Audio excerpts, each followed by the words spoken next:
Hello नमस्कार। एक बार फिर से स्वागत है आप सबों का ऊंची उड़ान के इस यूट्यूब प्लेटफॉर्म पर। जैसा कि हमने करंट अफेयर का सिलसिला शुरू किया था, उसी सिलसिला का अगला कड़ी यानी आज 23 तारीख 2025।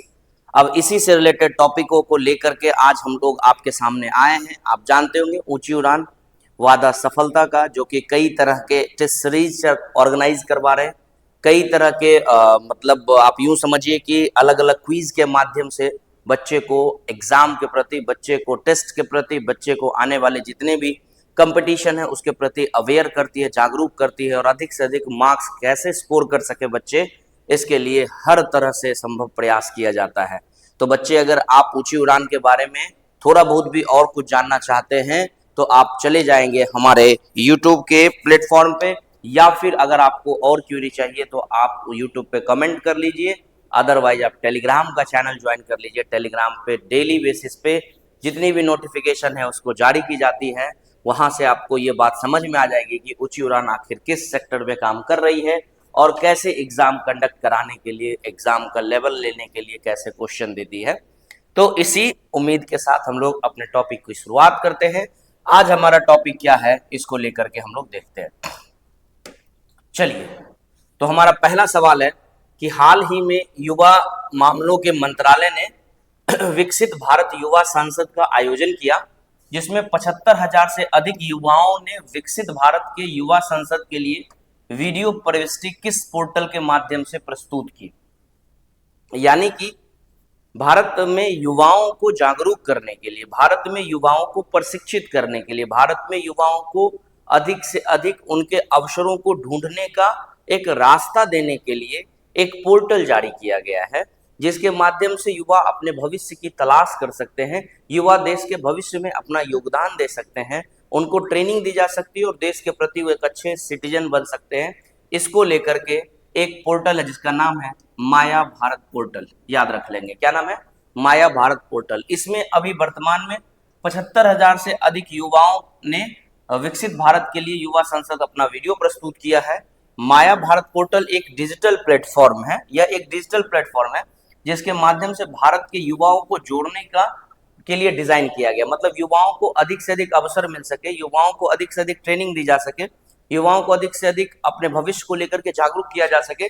इसी के प्रयास के तहत जो है यह माया भारत पोर्टल लाया गया है, जिससे वो एक विकसित भारत युवा संसद जैसी नेतृत्व करने वाले भारत की क्षेत्र में, मतलब इस क्षेत्र में पहल की जा सके।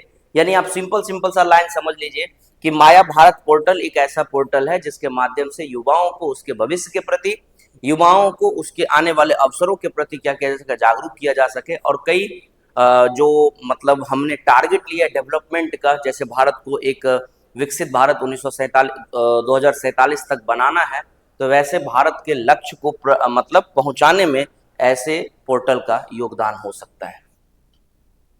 अगला आपका क्वेश्चन है, हाल ही में कुंभकोणम पान, एक अभी कुंभकोणम पान है जो कि आपको ये पान दिख रहा होगा, इस पान को अभी जीआई टैग दिया गया है। ठीक है, तो ये कुंभकोणम पान है जिसको जीआई टैग दिया गया है। पूछ रहा है कि किस नदी के डेल्टा का स्थानिक पदार्थ है, यानी कहाँ का ये पदार्थ है। ठीक है, तो आंसर आ जाएगा इसका कावेरी डेल्टा। आप जानते होंगे भारत का जो दक्षिणतम भारत है, उस दक्षिणतम भारत में एक नदी बहती है जिसका नाम है कावेरी नदी, जो कि कर्नाटका से होते हुए तमिलनाडु, केरला, इन सब से होते हुए क्या जाकर के वे ऑफ बंगाल में ये नदी गिरती है, जिसकी लंबाई 800 किलोमीटर है। और आप ये भी जानते हो कि कावेरी नदी को लेकर के राज्यों में विवाद भी चलता है, खास करके तमिलनाडु और कर्नाटक जैसे राज्यों में।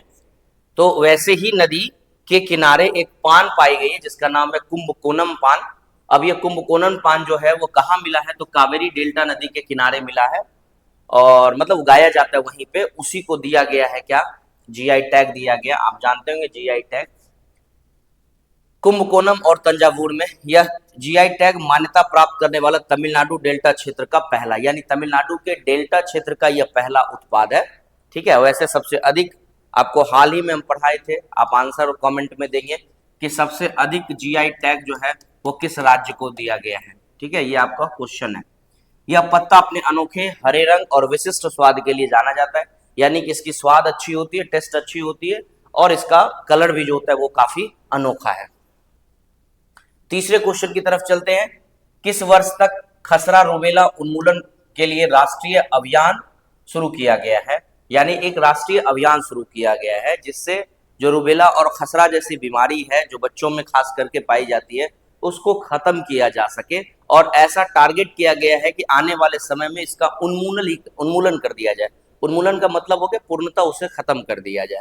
तो ऐसा जो टारगेट रखा गया है, ऐसे टारगेट को सेट करने के लिए इसकी शुरुआत कब हो रही है ना, मतलब राष्ट्रीय अभियान 2026 से शुरू किया जा रहा है। नई दिल्ली के विश्व टीकाकरण सप्ताह के पहले दिन राष्ट्रीय शून्य खसरा रूबेला उन्मूलन 2025-26 शुरू किया गया।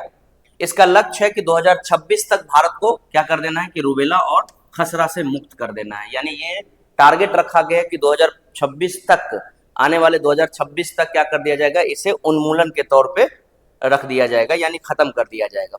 खसरा और रूबेला एक पता होगा कि संक्रामक रोग है जो कि गंभीर बीमारी है जिससे जीवन भर जटिल समस्याएं बनी रह सकती है और मृत्यु भी हो सकती है। टीकाकरण में अगर मान लीजिए कि सार्वभौमिक टीकाकरण कार्यक्रम के अंतर्गत यह निःशुल्क दिया जाता है। 9 से लेकर के 12 महीने पहली खुराक, यानी कि जब बच्चे जन्म लेते हैं तो उनके जन्म लेने के 9 से 12 महीने के बीच में रूबेला, खसरा इन सब की दवाई का टीका दिया जाता है।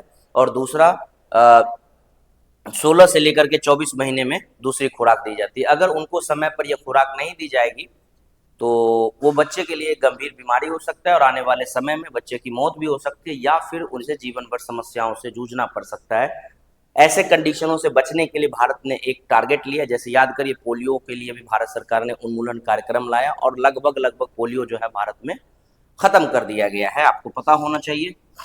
सेम आप समझ लीजिए रूबेला और खसरा के लिए। अगला सवाल है, हाल ही में किस संस्थान ने साइबर धोखेबाजी के मुकाबले के अंतर्गत PMLA के अंतर्गत यानी कि जो प्रवर्तन निदेशालय है उसके साथ सूचनाओं को आदान प्रदान करने के लिए अधिकृत किया है? तो भारत में एक साइबर अपराध समन्वय केंद्र पता होगा बनाया गया है।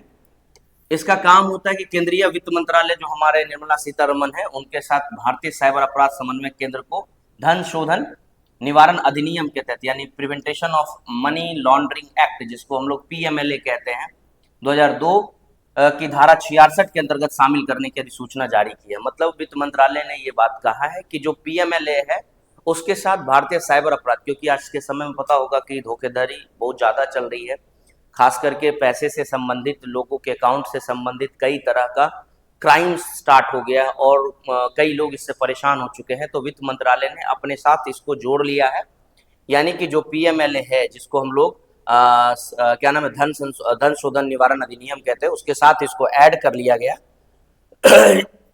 यानी सूचनाओं का आदान प्रदान होगा। इससे क्या होगा, भारतीय साइबर अपराध समन्वय केंद्र में प्रवर्तन निदेशालय ED तथा और कानून बनाने वाली अन्य एजेंसियों के साथ सूचना साझा करने में इसे मदद मिल सकेगा ताकि एक्यूरेट जानकारी मिल सके। और वर्तमान समय में जितने भी मनी लॉन्ड्रिंग से संबंधित केसेस चल रहे हैं या फिर ED से संबंधित जितना भी मामला चल रहा है उसको भी क्या किया जा सके, सॉल्व किया जा सके। इसलिए साइबर जो है इससे लड़ने के लिए यानी कि वित्तीय अपराध से संबंधित लड़ने के लिए भारत के लिए मजबूती से आगे ला सकता है। तो ये आज का क्वेश्चन था। आई होप आपको 4 क्वेश्चन ही मिला है, लेकिन अगले क्लास में मंडे से जो हम लोग आएंगे उसमें आपको नंबर ऑफ क्वेश्चन थोड़ा ज़्यादा रहेगा, प्लस पैटर्न में भी थोड़ा आपको डेप्थ देखने को मिलेगा। तो आई होप आपको समझ में आया होगा। फिर हम लोग मिलते हैं। ऊंची उड़ान वादा सफलता का।